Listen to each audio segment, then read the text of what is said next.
Hello and welcome to another episode of the CG Garage. This is episode number 469, which is going to be a recap episode, or actually more of a flashback episode. Yes, I think I mentioned the last intro I did that I've been super busy on a project, and it's going to be harder for me to record some new podcasts as we go, which I'm going to get to in a bit. So we decided instead we were going to do these flashback episodes, and this was Henry's idea, and I think is great. And we are going to go back to episode number 284, which was in July 2020, and we're going to do part of that podcast, and that was with Doug Trumbull. Unfortunately, Doug has since passed away, but he is a legendary person, obviously in the world of filmmaking, as well as obviously the world of visual effects. He did the visual effects for the movie 2001 and Close Encounters and a bunch of other things, but he is also sort of revolutionizing new types of formats of viewing formats and projection formats that he was trying to do, including his Magi system. And we get into depth about that. Incredible person to talk to, and really an amazing person that I had very lucky to be involved with and on a project for Construct, as well as just being able to know who he was, and really incredible person. And we decided to pair that with another great episode that we did in December 2016, and that was our 100th episode with Tim Miller and Joe Kosinski, and we did that live at Noman, which was absolutely incredible. And Tim Miller, as you guys might know, was director of Deadpool, as well as several other things. He did the last Terminator film and is working on some really great projects. He also happens to be one of the founder of Blur. And Joe Kosinski, I've known him for many years. I've worked on a couple of his movies, including Tron and Oblivion, but he's also the director of Top Gun Maverick and is a really amazing and super nice guy.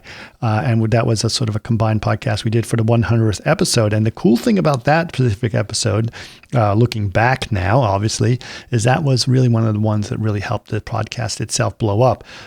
Tim has been great. He's actually been on the podcast several times, but this was the one episode he decided he was going to let people know about some of the things that led to his reasons for departing on Deadpool 2, and sort of got into the news, and we were able to talk about that. So really cool that he was able to do that. Tim's a really nice guy.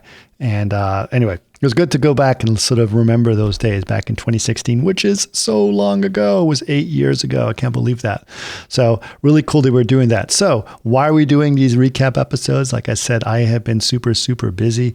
There is a new project that I'm involved with called Project Arena, and it is part of the Chaos Innovation Labs. As you guys probably know, I am the director of special projects at the Chaos Innovation Labs, and I've been involved in Project Arena for a very long time. It's something that I've been passionate about.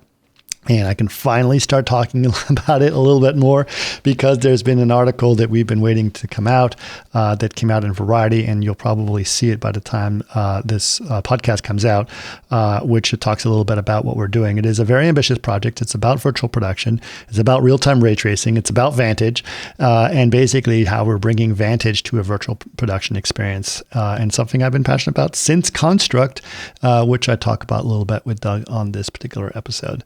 So very exciting. I'm sure you guys can check it out. Just go to chaos.com and learn more about Project Arena, or just look up the Variety article if you'd like to do that as well.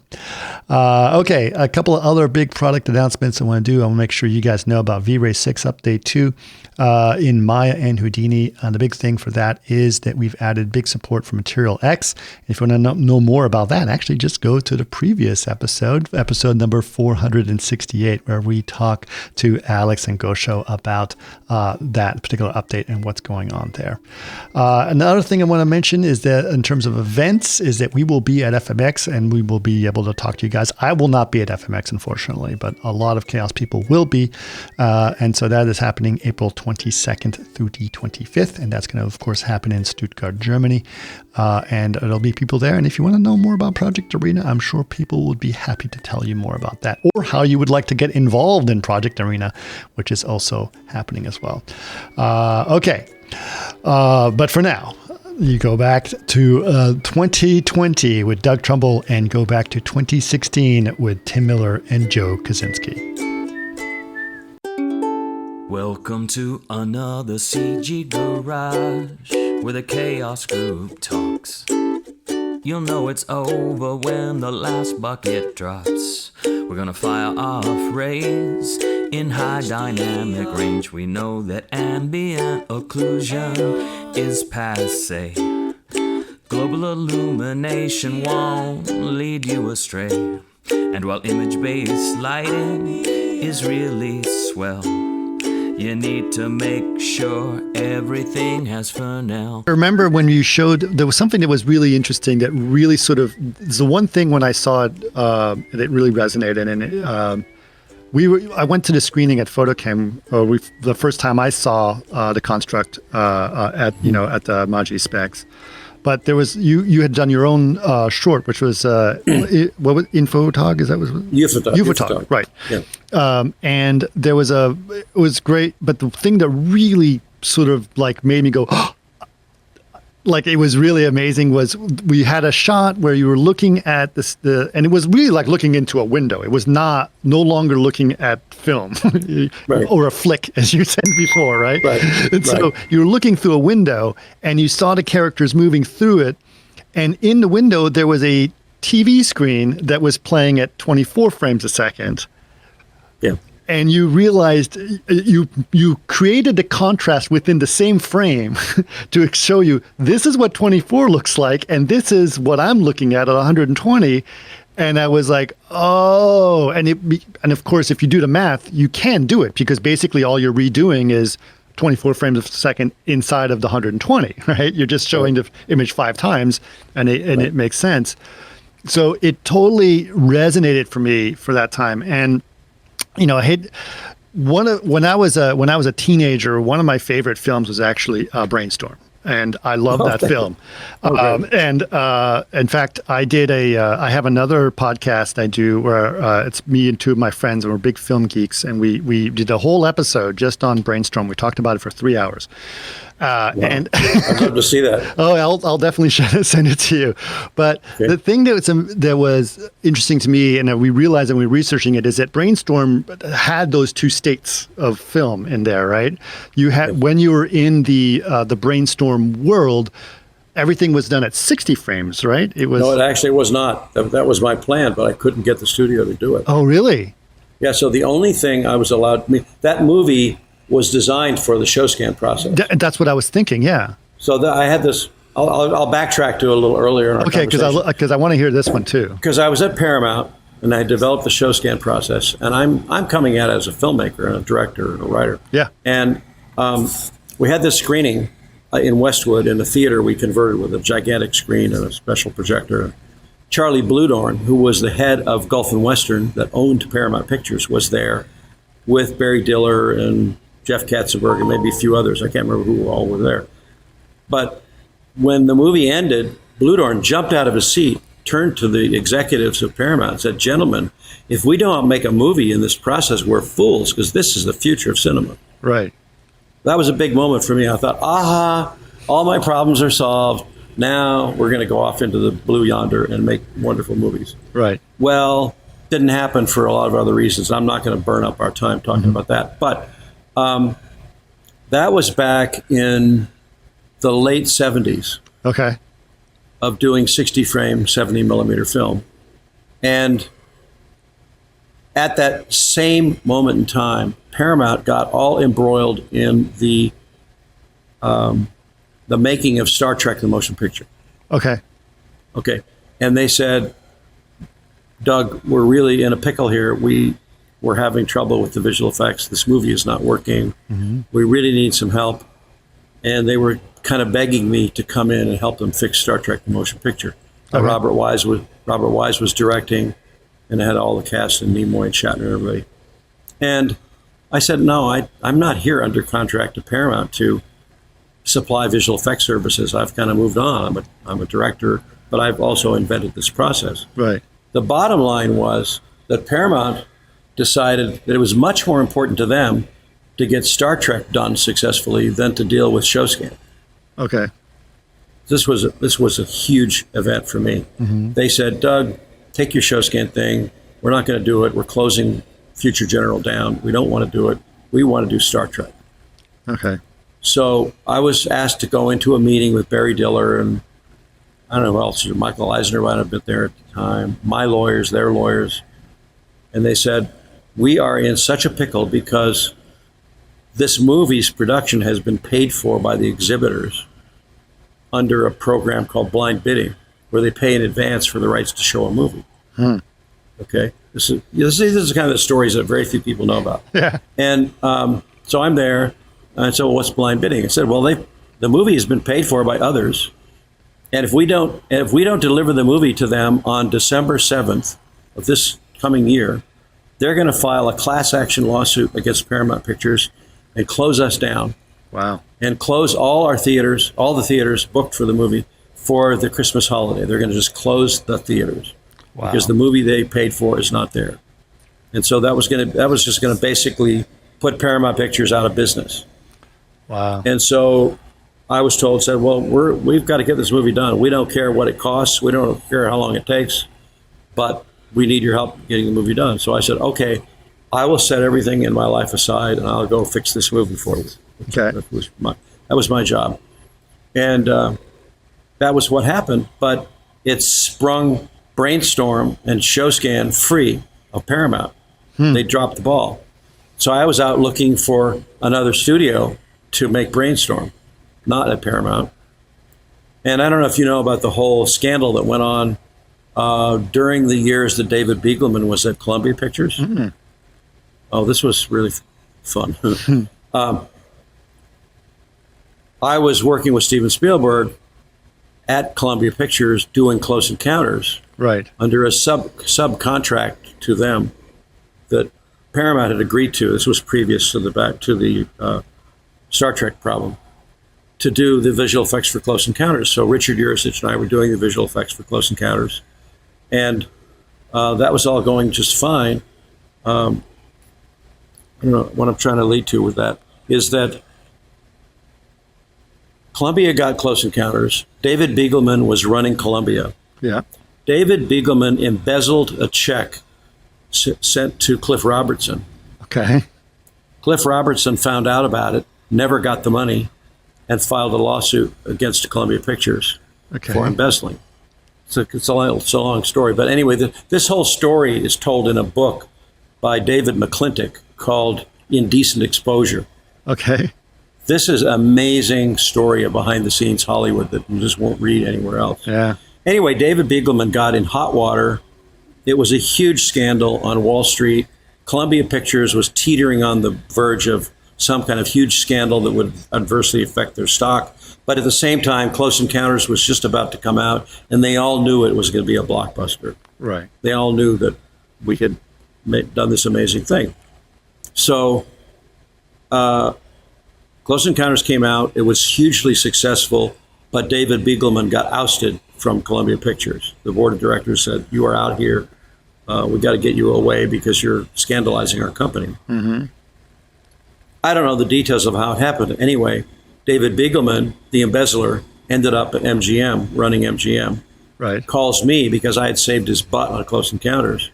Okay. He said, well, do you have any movies that you'd like to make? And I said, yes, I happen to have this movie Brainstorm Right. that got kicked out of Paramount Pictures. And so he was very interested in that because I had established a very high level of credibility with him at Columbia and I think I contributed a lot to the success of Close Encounters. Oh, yeah. With the mothership and the UFOs and all that stuff. So I got this deal to make Brainstorm at MGM. And when I got to this meeting at MGM about the process, the ShowScan process, they said, Doug, it's just too hard getting theaters to convert to a different kind of projector or a different kind of screen. It's just never going to happen. So we've just got to give up on that. We just don't see it happening, and we're not going to do it. But whatever you want to do otherwise, let us know what it is. So I said, okay, I will find an alternative solution, which I think will be changing the aspect ratio and changing from monophonic sound to stereo sound and changing from 35 millimeter to 70 millimeter. Okay. It's going to be a variable aspect ratio movie. Yeah. No frame rate stuff. Right. That's the way Brainstorm was made. And it's been a huge disappointment to me that it could have been a transformational movie for the movie industry to show how high frame rates could have really created a new sense of immersion and spectacle. Yeah. So that's kind of a long story, but anyhow, that's the story behind that. I think it was really an amazing film. I know obviously that film had a lot of history and struggles in a lot of ways, and but I still loved it. I still love that film, and I think the performances were really great. I think the idea, I mean, really, you were creating a film about VR long before any of that was around. And I think, it was really kind of a thing that when I was a kid, I think the first time I actually saw it was on VHS tape, believe it or not. So it completely ruined everything. But I still loved it. And then I saw it more recently, obviously at a higher resolution and all of that. And it really just had that feeling of when you go into that world, it may not be 60 frames a second, but you definitely see the resolution. You see the bigger picture, and you shot everything in these beautiful fisheye lenses. I don't know what kind of fisheye lenses those Well, that was very similar to what Kubrick had done in 2001. Right. Okay. With fisheye lenses. That's really part of the equation. Because fisheye lenses always tend to look so cheap sometimes, but they don't. If they're beautiful fisheye lenses, they're like really immersive and they look fantastic. So it was a really great thing for sure. Now I don't want to get too much into because I know we're running out of time and I want to be worried about your time as well. But when you came up to us, basically, we had this one short that we had created when I was working with Kevin Margot. We had created a teaser for Construct, and it was 1 minute. And you had found out through NVIDIA that we had done it basically, through these NVIDIA cards, and the rendering was very quick because of that. And so somehow we convinced NVIDIA to loan us a bunch of computers and to render the entire thing at 60 frames a second, 100 each eye, at 4K. So when we added up the number of pixels, how many more pixels we had to render compared to the original version, it was 40 times more. But when I saw it on that screen, I was really, really blown away. You're still showing that, am I correct? Oh yeah, it's right here in this little theater behind me. That's really awesome. We show it quite often, and people are blown away every time. Yeah, because it has this effect of taking what is really animation or performance capture and making it look like it's absolutely real. Yeah. They're real characters, and they're fully dimensional, and they're in the room with you. And it's a completely different immersive experience. Yes. So working with you guys on that. See, my take on that, and one of my objectives in doing that little experiment with you, had a couple of particular ideas about it. One of them was that we were going to up-res an existing movie that you had already made. Yep. It was all baked in, all the depth of field, all the camera, the lens angles, and all that was baked into the movie. And I said, let's just take that as it is. I don't want to change anything. I'm not going to ask you to change the convergence or anything. Then just render it at 120 frames total, 4K. And it was lucky that John Eisen was there that day when we were at NAB. Yep. I don't know if he's still at NVIDIA, but they're a real leader in this world of image manipulation and stuff. So they wanted to test this graphics engine-based render farm, right? Right. So the idea that I was trying to pursue is that if you could take an existing animated film and it's done, and all you need to do is convert it to our process, which is nothing but machine time. Yep. No human time. No intervention by humans fixing things or doing anything. Take it exactly as it is and re-render it at a high frame rate. And it worked perfectly. Yeah. And that was a really good idea, and it really succeeded. And the results are stunning. And so that means that there's this whole market that we opened up at that time, that you could take any animated film, whether it's Frozen or you name it.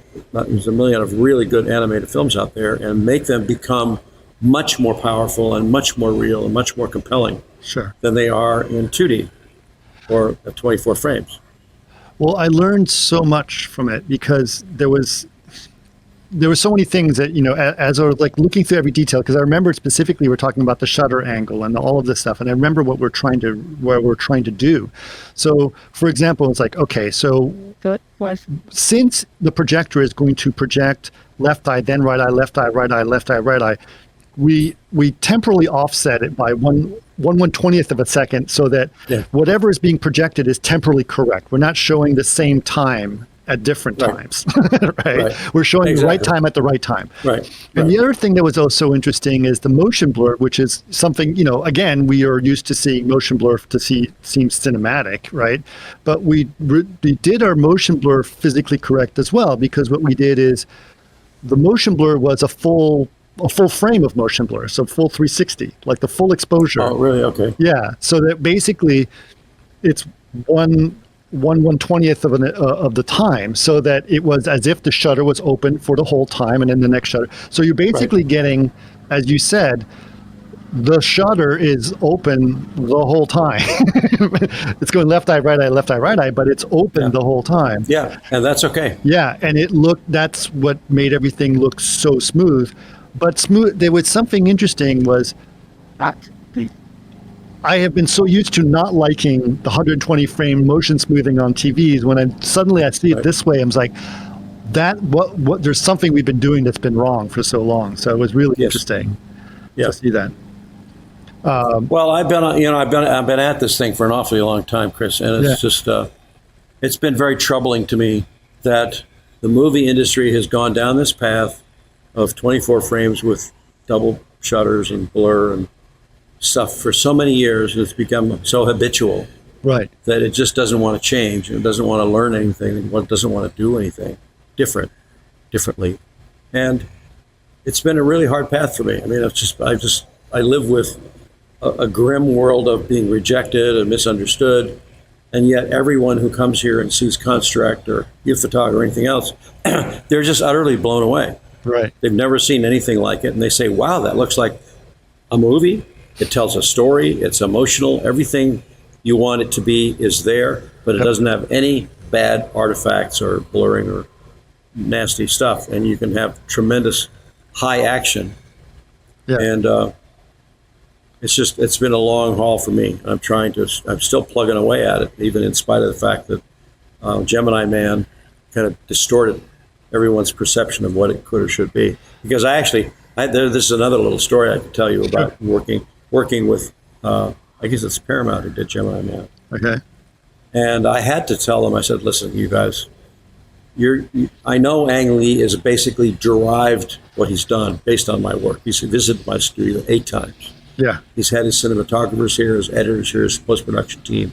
Everybody's come to this studio to see this thing right behind me. Right. And they get blown away and they love it. And so I feel that I have been fair and honest with you guys. And I have patents on this. Okay. And if you violate my patents on the release of this movie, there could be a problem. No, I don't know what that problem is, but it could be a problem. So we finally came to an agreement that I would take a screen credit on the movie. Okay. With me knowing full well that they probably wouldn't do it right, which they didn't. Right. They still didn't understand it. And this has been a lesson to me that even though you can get screen credit on a big movie like that, it doesn't make any difference. And it doesn't change the fact that in today's movie industry, see, you're in the animation industry. Yeah. And so when you come, like I did and like you have, you come at a movie one frame at a time. Yep. And then you animate it. That's where you understand what motion is all about and how movies work and everything. And then it starts becoming more and more sophisticated with really cool performance capture and smoothing and all the other things you can do to make movie magic, and all the rendering amazing things you can do to make these characters look totally real, which is mind-boggling to me. So we're in this age where very few professional filmmakers or exhibitors or studio heads or directors or cinematographers understand how movies work. Yeah. They simply don't know. If you go to Chris Nolan or somebody and say, do you know that your movie's being shown, every frame is being shown 5 times? He probably doesn't know that. Yeah. Really nice guy, very astute. But most people don't understand how movies work. And they don't understand that this transition from celluloid to digital has brought with it some tricky problems. Right. that are easy to solve. I mean, they're brainlessly easy to solve. The Magi process is so elegantly simple to do and so inexpensive to do. And one of the things I wanted to ask you about that maybe you could comment on here, which is when you get into this world, which we're all in the movie industry, of computer-generated content, which means that there is a cost associated with every render of every frame. Absolutely. And an uninitiated person might look at, well, you mean this movie is a 24 frame per second 2K render. Yep.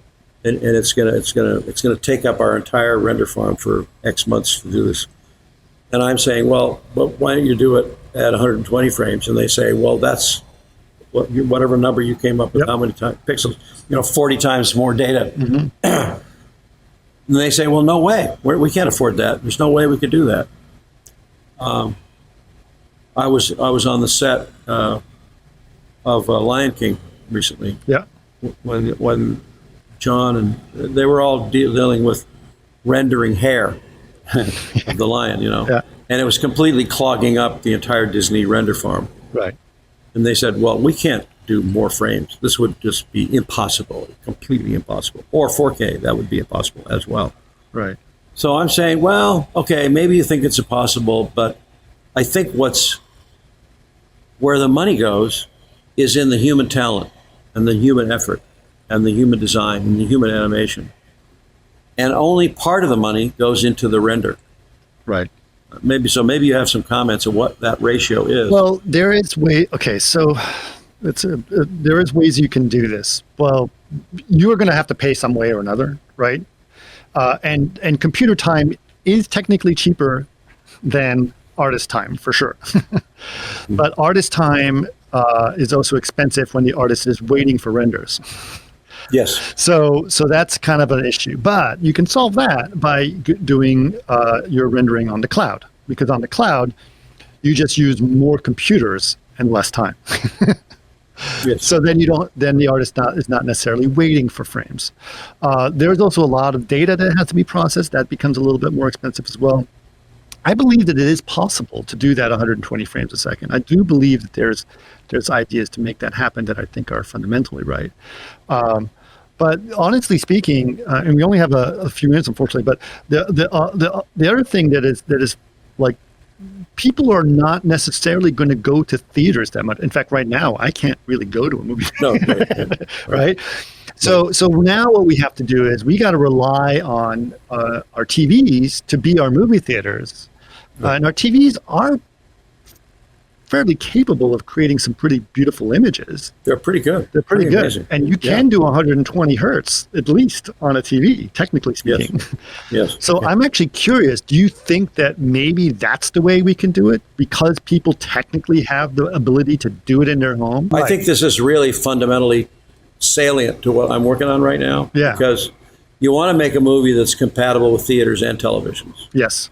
And we're in this weird moment because of the virus and everything. Everybody's at home streaming every movie they can possibly see. And television is really quite extraordinarily good, particularly when it's 4K. Yeah. And if we can get the industry to understand that this shuttering issue is vitally important to up-resing or interpolating, you've got to be very careful that you're not aware of that. You can't just take any 24-frame movie and make it 120 or 240. Right. It will look like a soap opera. Yeah. That can be fixed. That's all fixable. So if we can get over that hurdle, I think we can make big inroads into the home TV business. There's another thing happening, which is if you look at these monster TVs that are being built for 8K television. Yep. Are you ready for your 8K render, Chris? Nope, that's you just adding 4 times more render just by the Yeah, exactly. So anyway, these are humongous TVs. Yeah. And the bandwidth to enable 8K is going to be a lot. Yeah. And so I think if you say, well, let's take this bandwidth and let's just use it differently to do 2 4K 60 frame image streams. Right. Instead of 1 8K 60 image stream. It's about the same amount of data. Yeah. And we're working with a company that's doing some really amazing compression algorithms. Oh, that nice.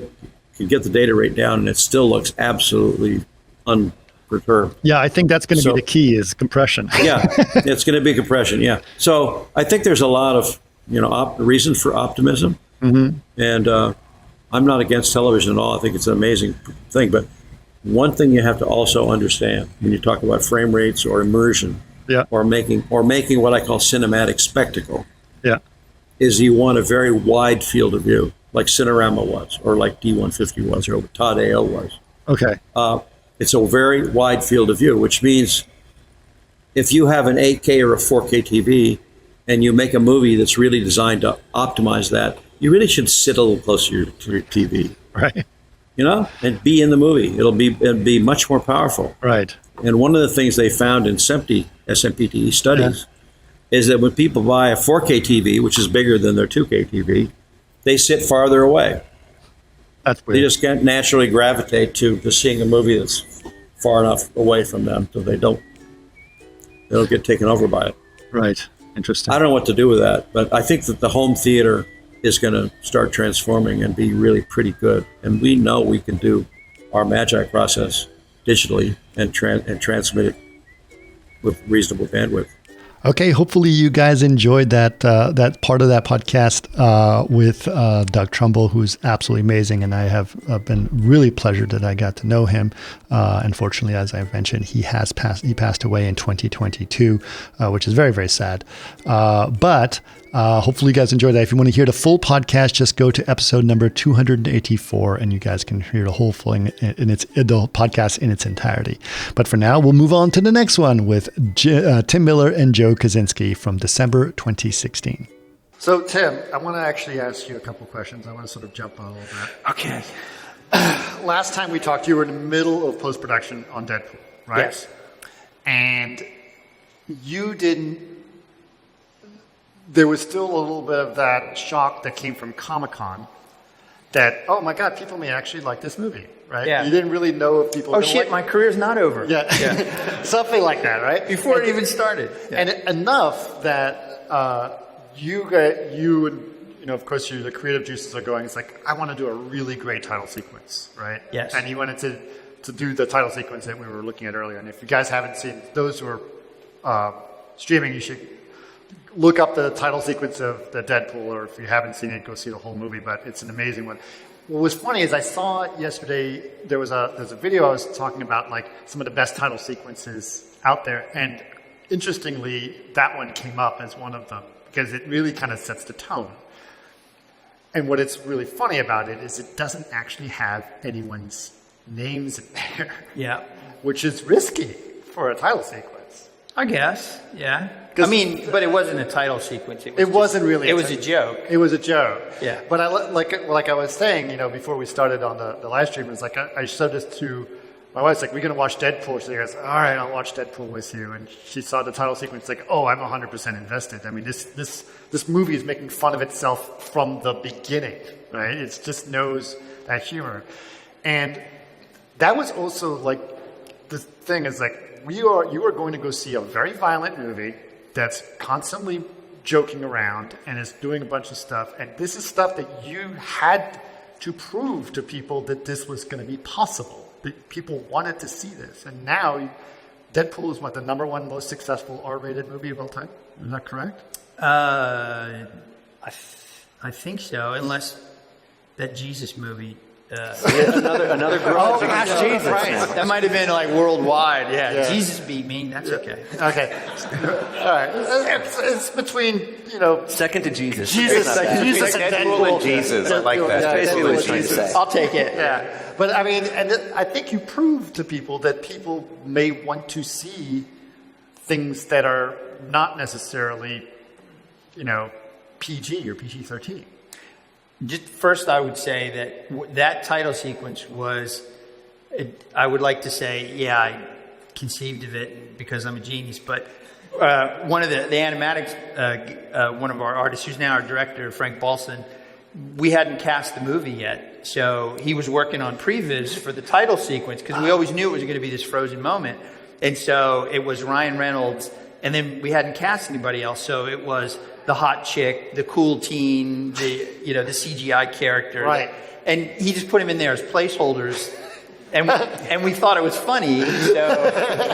So we decided to keep that joke through there and make it sort of a generic statement on the generic nature of superhero movie. Right. Can I just say, since we're televised now, because I haven't talked since Deadpool 2, I stepped off the movie. Yeah. I just want to say one thing to our geek audience out there, because it's important to me what the geeks and nerds of the world thinks, because they are my brothers and sisters. I didn't want to make some stylized movie that was 3 times the budget. And this, if you read the internet, who cares really? But for those of you who do, I wanted to make the same kind of movie that we made before, because I think that's the right movie to make for the character. And so don't believe what you read on the internet. I wanted to do the same thing. Kyle Chandler was not going to be Cable. All this stuff that I read kind of kills me. Even when some people go, the movie was really hard to make. The movie was a joy to make. I think you see it on screen. Yeah. We all had such a good time. Had a few arguments in post, but nothing more than usual. Anyway, I just wanted to. I hate people, like the crew was so great. Everybody was going to come back and we were going to have such a good time. And the idea that it was a difficult movie, it wasn't. It was a joy. And it was the best experience of my life. So. Well, we're in the age of... Thanks for sharing that, Tim. I mean, I think we're also in the age of fake news a little bit. So we have to see that. I mean, shit spreads. Yeah, and people... when I was reading it, it's like, this does not sound anything like what Tim was explaining to me, which is fine. And I think obviously people have creative differences, and that should not necessarily be dismissed as, hey, there's a creative differences is fine, but it didn't sound like you. I just didn't think Tim Miller wants to actually make a gigantic doesn't make any sense. No, I didn't. But it's fine. I think I think Ryan is dedicated to the project that he's doing, and I think Deadpool 2 is going to have a direction that's going to be, and that's going to be great. I don't think this necessarily means you stepping off the project means it's going to be a better or worse. Of course it does. No, I'm just kidding. No. So it's just going to be a different movie. I wish them nothing but good. I hope it's great. I was a great movie. Okay, because I want to see, because I love the character, and I think it's great, and I love all the actors, and I want to see them successful again. And apparently I haven't met David, but he's a great guy from everything I've heard. Sure. I want nothing but the best for the character, and for Fox too. They deserve to make more money. They need to make more money. So they were great. They were terrific. So you were a Deadpool fan. You've been a Deadpool fan for a while then, and you just realized like this was a property that I really, really want to. Yeah, I really want to do this movie. Maybe you can see it in the V-Ray video, but there's a wall at Blur. There's a 2-story wall of books. Half of it, the top half, is comics, because I've been reading comics since I was. So did you pick 12? Some of the characters I like X-Men a lot, and I didn't know what teenage wardrobe bomb. Nobody woman. knew. Fastball. Negasonic teenage warhead. Yeah. The angry teen, or like some of these people, they're like the X-Men people. Like I don't quite know. They weren't the. We were looking for new characters to add, and I would look through this big list that Fox has, and there were 3. I had a bunch that I wanted to use, like Cannonball, all these visually spectacular characters, and I was making a list for the writers to have a conversation about what we use. And at the bottom, I said, I can't believe these are actually characters. How goofy is this? One of them was Negasonic Teenage Warhead. Yeah. The other one was Tar Baby. And I'm sorry, I know it sounds racist, but that's why I was like, holy fucking shit. This is how could this be a Tar Baby? And Harry Ocelot was another book. And so the writers looked at this list and said, and all the cool ones that I had identified that I wanted to use, and said, no way, man, we're using Negasonic Teenage Warhead. That's fucking awesome. Which is what they did. So that's how she got in there. What was Stan Lee's response when you asked him to DJ a strip club? All right. Yeah, sure. Yeah, Stan was like, we gave him a list of really foul things to say. And he wouldn't see, because we went and got the guy who actually announces the women coming onto stage. And for those of you who don't frequent strip clubs, it can be, fairly misogynistic. And to his credit, Stan would not say any of those things. Yeah. Not that I tried to. They were just options. They were just, it wasn't that I wanted just B-roll. But one thing I love so much about Deadpool is the violence. It reminds me of It reminds me of Evil Dead 2. The level of violence, there's this humor associated with it. I don't know if you know Evil Dead 2, but it's like this slapstick violence where it's funny and then you feel bad because you realize what you just laughed at is a guy being smashed to smithereens against a sign on a freeway or anything like that. Like, Yeah. did you go into it like what you wanted to do in terms of level of violence and knowing that this is going to be rated R, but we're going to do it in a cartoony way? You know, I'm not a big fan of violence, oddly enough. You know, I didn't want to do any like swords slicing people in half in front of the character and guts sliding out or any of that. It just doesn't, I just don't find it interesting. In fact, we were working on Deadpool 2 for this next version. The stunt guy, stunt coordinator Phil Silvera was going, man, let's really like open it up this time. And I'm like, no, stop. We don't. Because here was my theory on this, and it's partially taste, but also a commercial consideration, is I feel like there are people that like that extreme violence. I'm not one of them. But those people are going to come see Deadpool anyway because it's a genre film, right? And so if I made it more violent, they may like it a little bit more. But all these other people, which is probably 90% of the audience, would not. And I don't think this is a gender-based issue, but when you test the movie, I could literally see it in the cards where we had more violence in the cuts. You see the scores go down with women. You see the scores go down with other sections of the audience too. And so the point is why would you lose those people? Why would you make them enjoy the film less so that you could get a little more shooting, blood, and gore? I just didn't think it was a smart decision, and I didn't think it was a good creative decision. So you made adjustments based on your testing to the violence? Yes, sort of. Like if you've seen the film, there's a big torture sequence in the middle. Yep. Yes.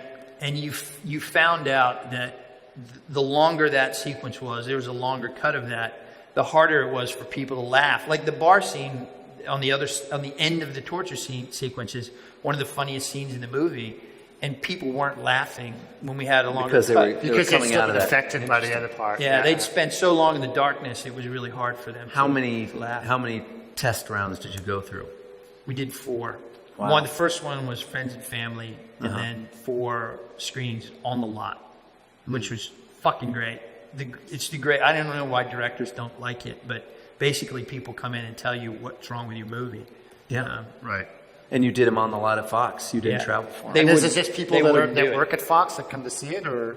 No, they go and they don't tell people what they're going to see. Right. They just go and say, do you like these types of films that are, the type of film that Deadpool, so it's generally genre. Do you like Gladiator? Do you like Star Wars?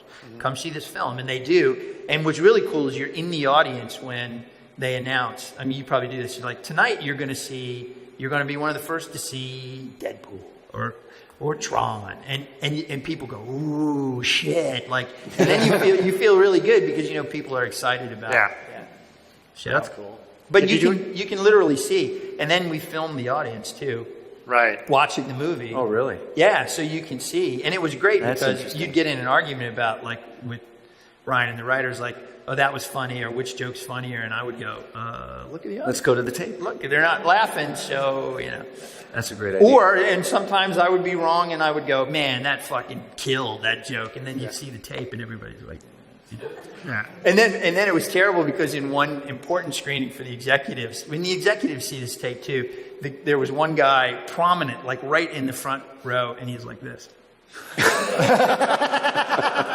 The entire movie. Wow. And it turns out that he was the guy that like set up the tape recorder, and he'd been up all night for some reason. But you can't tell the executives that, so all they see is this guy that is apparently put into a coma by your film. Right. Did you do any test screenings on stuff? On Tron, we did. Tron was tricky because our main character, Clue, was a guy in a head sock Right, up I until the remember. end. Yeah, so that's I a worked hard on movie it. to test. Yeah, that's right, you were there. So we did do one test screening, which was really nerve-wracking for me, which we went and tested it at Pixar. Oh, right. Oh, that'd be cool. Yeah. So we went up to Pixar and tested Did it. the Brain Trust see it? And the Brain Trust. Really? Yeah, the whole Brain Fuck, Trust man, saw it. So that it is was, nerve-wracking. it was me and the Brain Trust. And yeah, it was great. Learned a lot of great things. But, you know, it was interesting. They didn't like a lot of things that I love about the movie. Like, some of them hated the score, you know.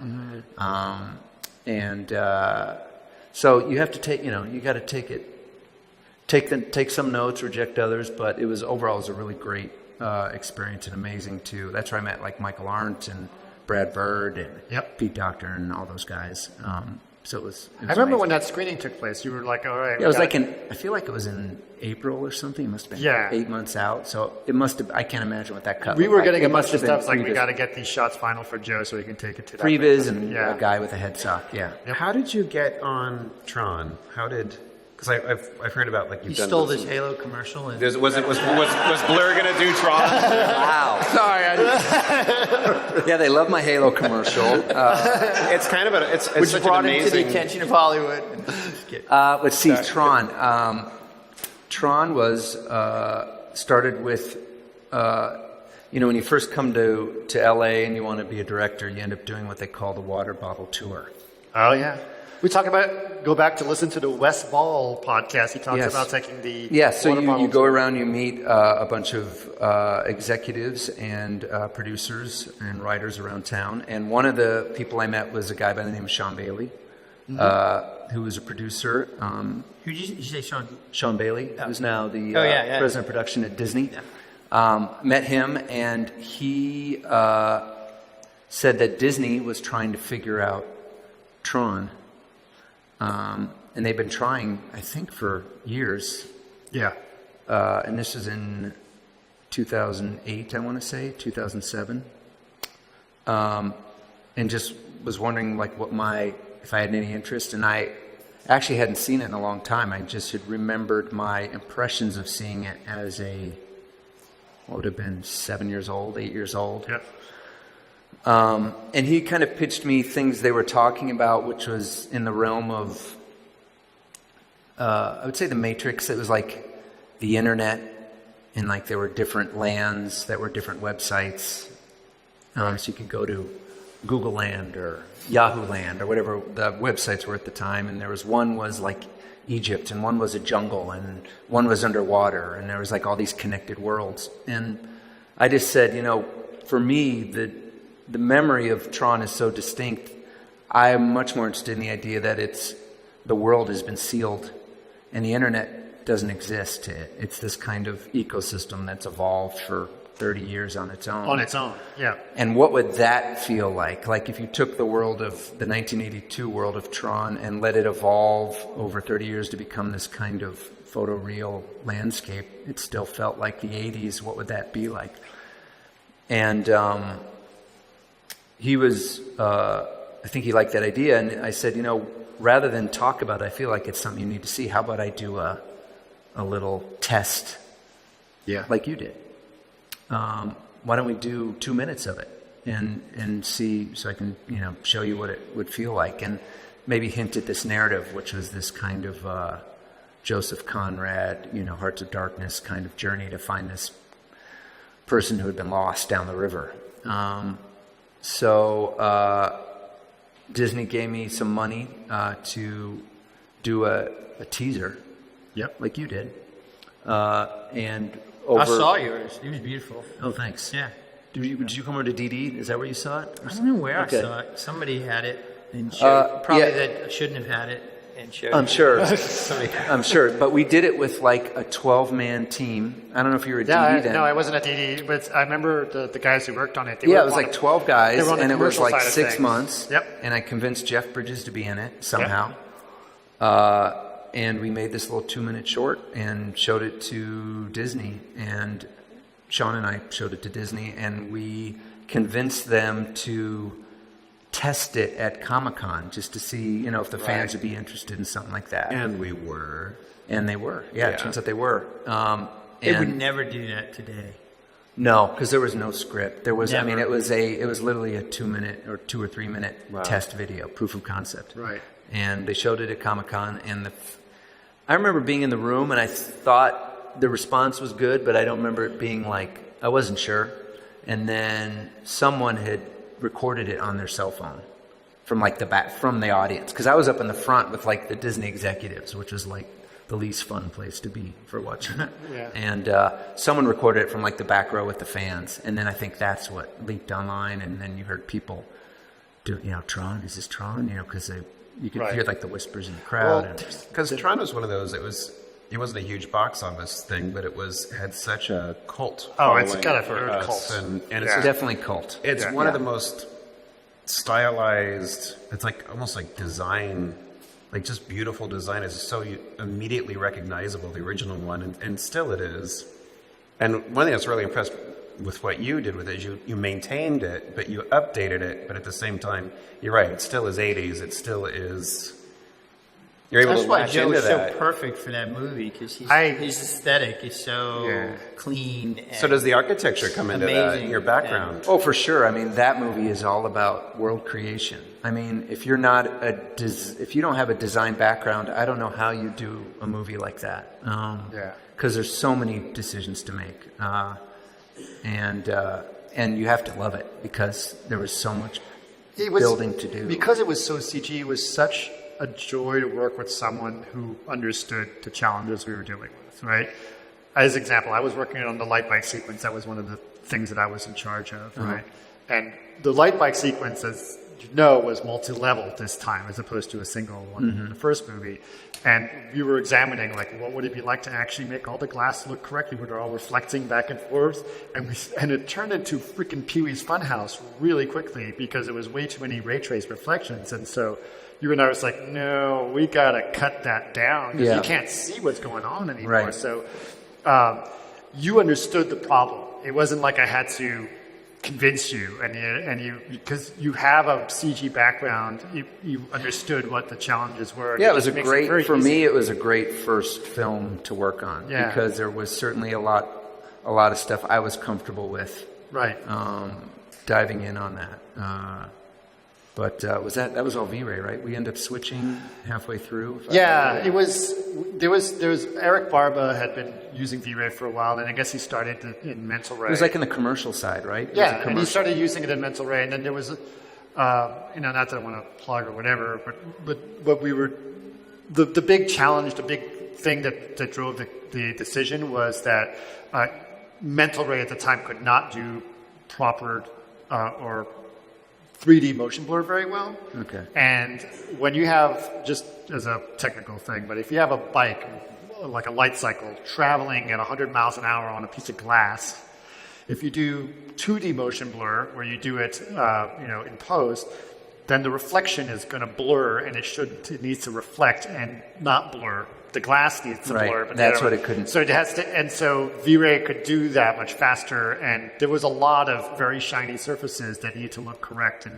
Do you remember the light cycle arena I had built up in my office? The big white foam core. Yeah. I mean, it'd be funny. I could dig it up, or I don't know if we put it on the Blu-ray, but like all those sequences were built with models and little guys on sticks, and I was shooting. Really? It was all previs? It was previs by hand, kind of to figure it out. I remember particularly the light cycle because it was three-dimensional chess essentially. It was a very and it would change difficult shapes. thing. Yeah, things would change different. Yeah, things and David Levy, who was working on designing it with it, and he actually ended up sitting right next to me so that we could look at it together and see how it was going to work. Oh, that's cool. So an artist next to so a concept 2D artist next to a post-production. 3D artist. Yeah, it was really useful to have that. Why didn't you do it with regular previs? Why did you do it with models? Just faster? Started with models just because I needed that kind of three-dimensional spatial understanding as a first step, and then started breaking into shots and prevising the whole thing. But that and the disc game, which was also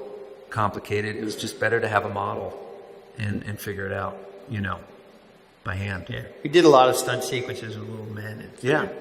It's like car chases, or anything. Yeah. You have to do the sound effects. Yeah, you can't. It's the fastest way to communicate. I mean, like you said, a couple people sitting around a table, you can orchestrate something much quicker. That makes sense. Yeah, absolutely. And then I worked on Oblivion with you too. That's right, of course. Yeah. So that was... It was interesting about Oblivion was that it was so pretty. So pretty. and I guess you shot everything on the F65, yeah, which was such a good camera in terms of. And still, the movie I just shot, we shot on the F65. I mean, I was looking, the date stamps on the camera are December 2011. It's Right. 5 years later, and still the camera of choice, at least for the project we were working on. The cameras aren't. There was a while where every year a new camera was coming out, Right. and now it's kind of plateaued off a little bit. Well, it was so sharp and so good in low light that it was actually like I was talking to the 2D super and goes, you're really just going to have to up your game in terms of your noise threshold Right. on your renderers because they have to go all the way to like 13 or 20 stops of grain-free image. It's very clean, and we couldn't have actually physically made that movie without that camera because of the light levels we were shooting in the Sky Tower. Yeah, and I kind of liked it, and I actually loved. That was the first time I met Tom Cruise because we were doing some digi-double stuff with him as well, and he was. What I loved about him is because we were doing some really technical stuff. Is he's a movie geek. Oh yeah, He loves technology. He was asking us so many questions about how we're doing things. I was really kind of surprised. I expected him to come in, do his little shoots, etc. No, he just kept sticking around. Like, so how do you do this? Let me Tom came down to Blur one time. Yeah. To meet Fincher and I were trying to do this heavy metal film, and Tom was going to help do it through MGM. So he came down, and he brought a producer with him, Mary Parent, and we met. And after an hour, Fincher goes, "Yeah, I got some shit to do. I gotta go." And so David leaves, and then another hour, and we're still talking. Tom's with him, and Mary Parent goes, "Yeah, I got some shit to do." And Tom's like, "I want to see some more stuff, man. Show me everything." Yeah. And then he stayed for 6 hours, hung around Blur, and after like 3 hours, you forget that it's Tom Cruise. Right. And so he's sitting next to me by my desk, and I'm showing stuff on my computer. And I would every once in a while I would look over and go, "Hey, that's Tom Cruise." Not out loud, I hope. And then one of our artists, one of our animation supervisors, is an actor, and he really wanted to meet Tom. And I said, "No, you can't. We're not doing that thing, And so Tom excuses himself to go to the bathroom at one point. And I see this guy like make a beeline, follow him in the bathroom just so he could pee next to him and go, "Hey, how's it going? How you doing? It's an awkward meeting you here, but I'm a big fan." But he was so great, so fucking like on point, interested, focused, present. Is amazing.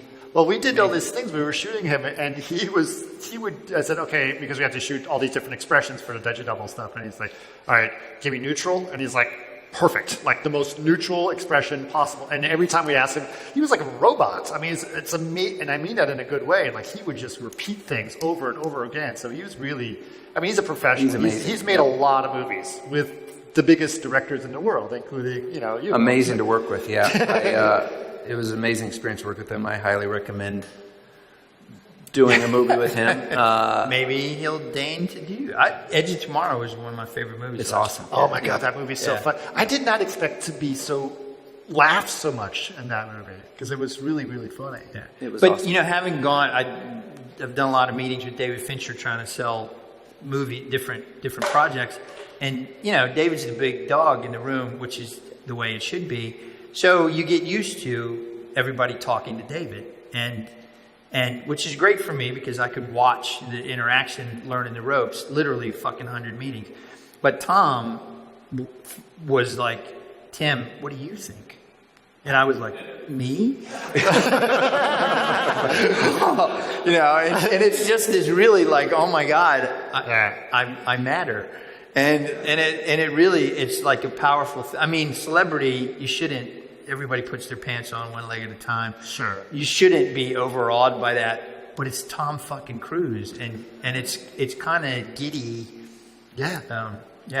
I felt like the first couple times I met Ryan, it's like, oh my God, it's Ryan Reynolds. Right. I got over it.